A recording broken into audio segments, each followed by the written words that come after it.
Hi, you already read the title, so let's talk. Now, I'm gonna talk about coming back and everything actually after the video, but I guess let's just talk about what I want to talk about. So, I want to talk about the Atlanta Reign because this is something that, I guess for context, I'm gonna be referencing Halo or Halo of Thoughts on Twitter, which I'll link in the description for basically leaks during the off season and who is basically going to what team, or is at least thought to be going to what team, and in most cases pretty much confirmed. So I want to bring up the Atlanta Reign because we pretty much already know their backline, as well as we know some interesting stuff about their DPS line that's getting swapped around.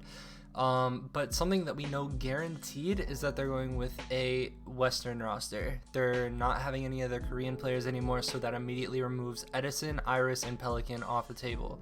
Not to mention, Pelican is being traded, so in turn, I believe Reign are going to get someone good.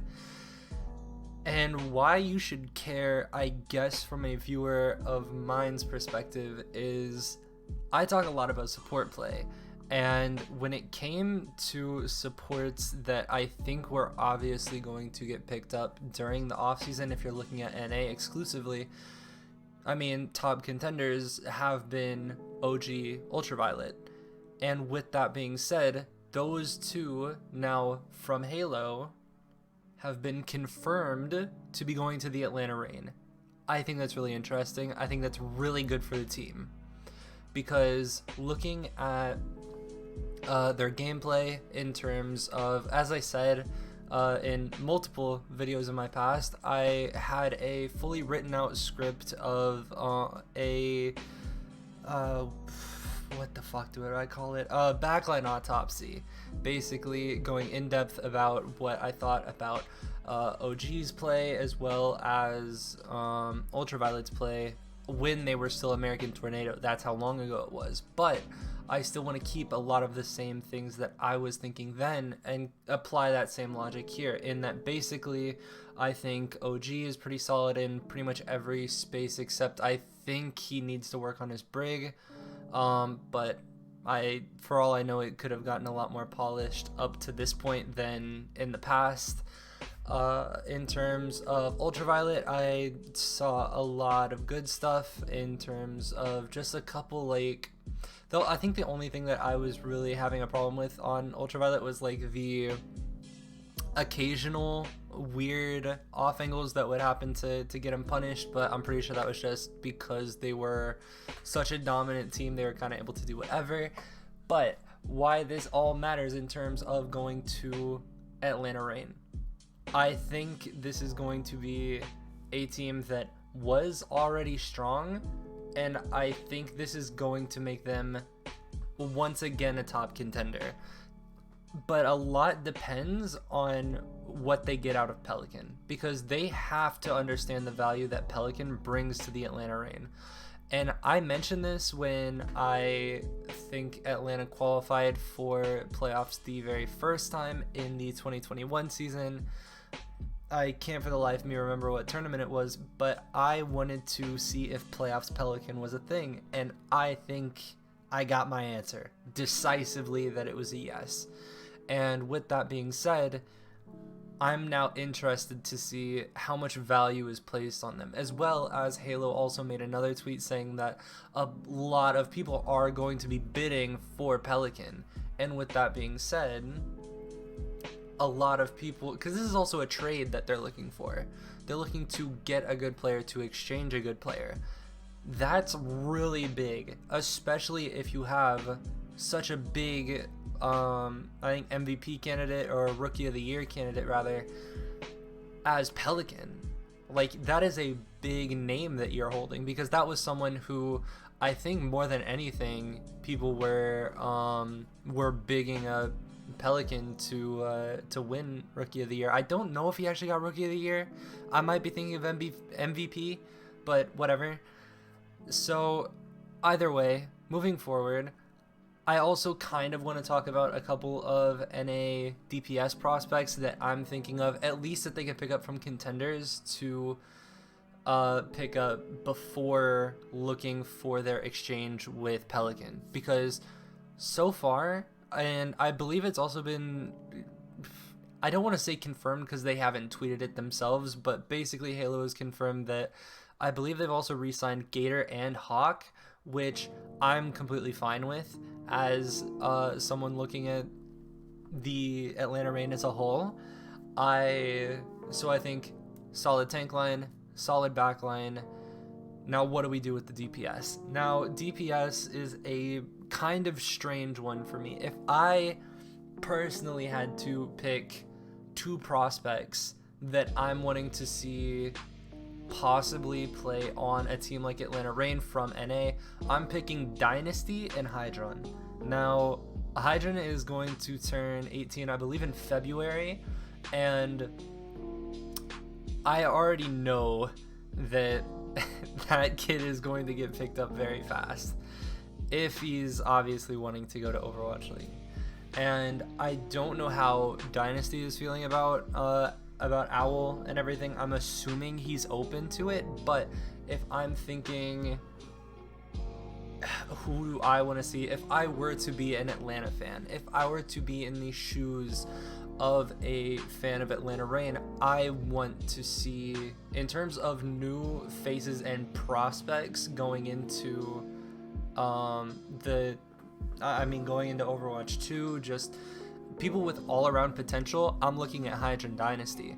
Now, I don't know how well their synergy would work together, but that on top of, I'm trying for the life of me to think of like an amazing NA DPS that Pelican can get traded out for, but I'm drawing a fucking blank, so it doesn't really matter.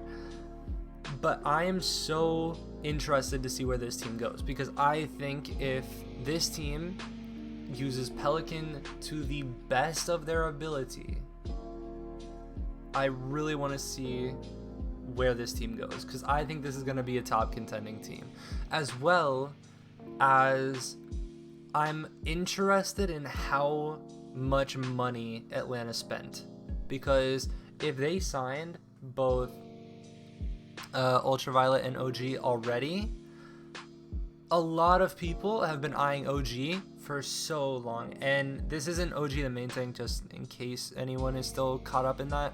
We're talking about OJEE, who's been a prospect for a very long time, basically gate-kept by his age for the longest time, and has really been someone that everyone's been looking at as like, this kid needs to go to fucking Overwatch League, and like, Overwatch League better not fucking die before this kid hits 18, or else it's, you know, shit's gonna hit the fan. So luckily we got there and everything, but hopefully this all still goes according to plan. I'm interested to see what else anyone has to say about this. If there's any I guess DPS prospects that you think, being a Western player, that would be a really good trade for Pelican, I mean, let me know in the comments and we can discuss. So with that being said, I appreciate the fuck out of you for watching this video, and I will see you when I see you.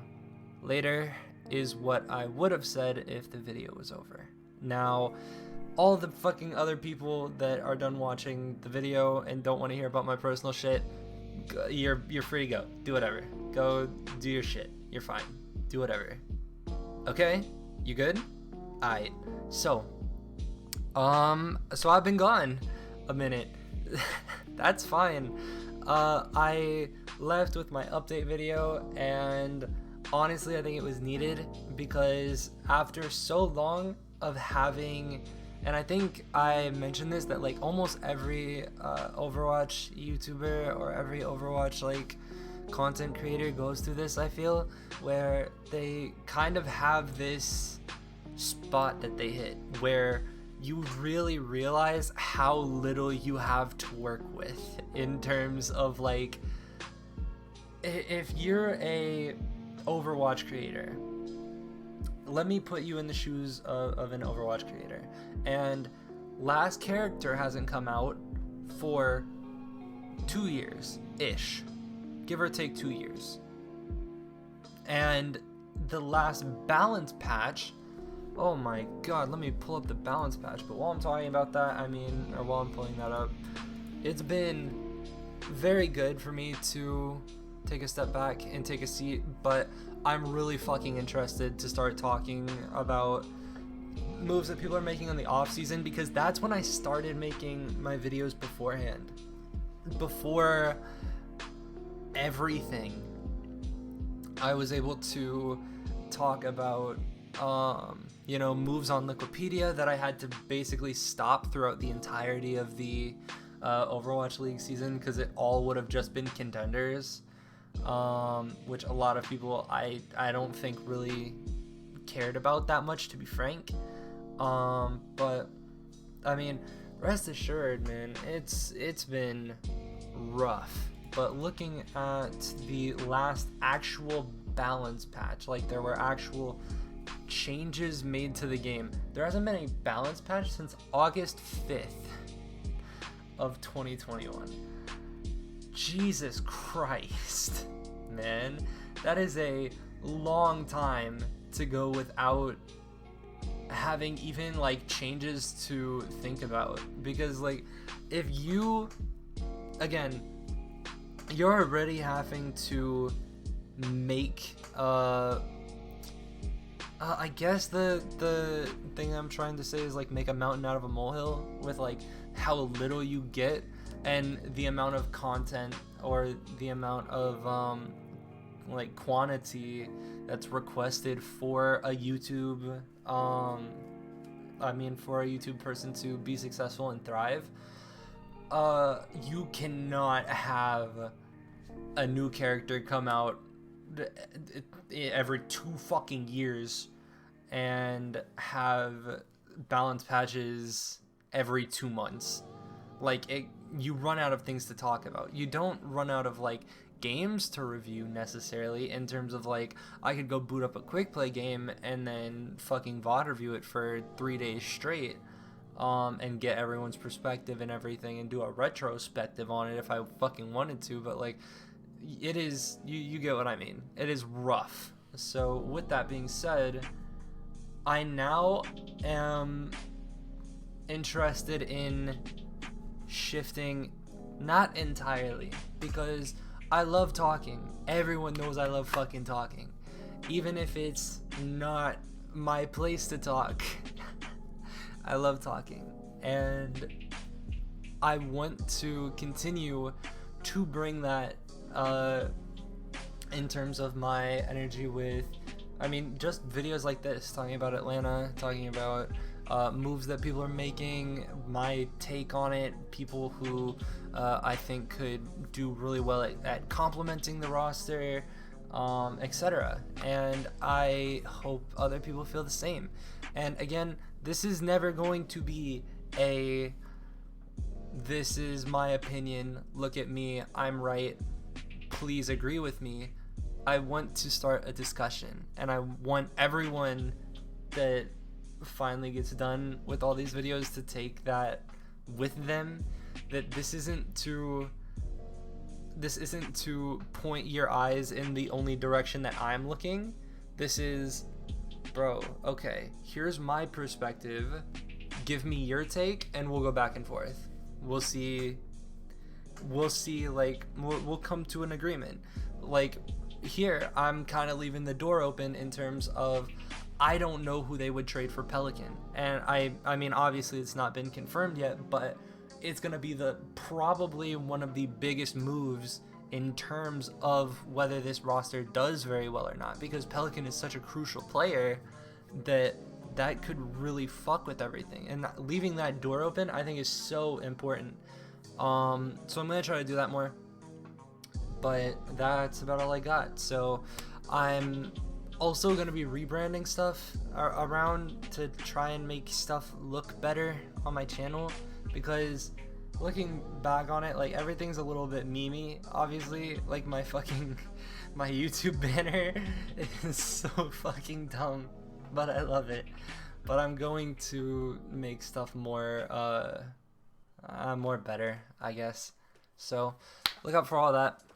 And I mean, if you watched up until this point, I appreciate you. So now for the real outro. Thanks to everyone for watching. I appreciate the fuck out of it. If you have anything else you want me to talk about, let me know. I might start doing Liquipedia dumps again. That should be coming up before too long. But I mean, with that being said, I appreciate everyone for making it this far, and I will see you when I see you. Later.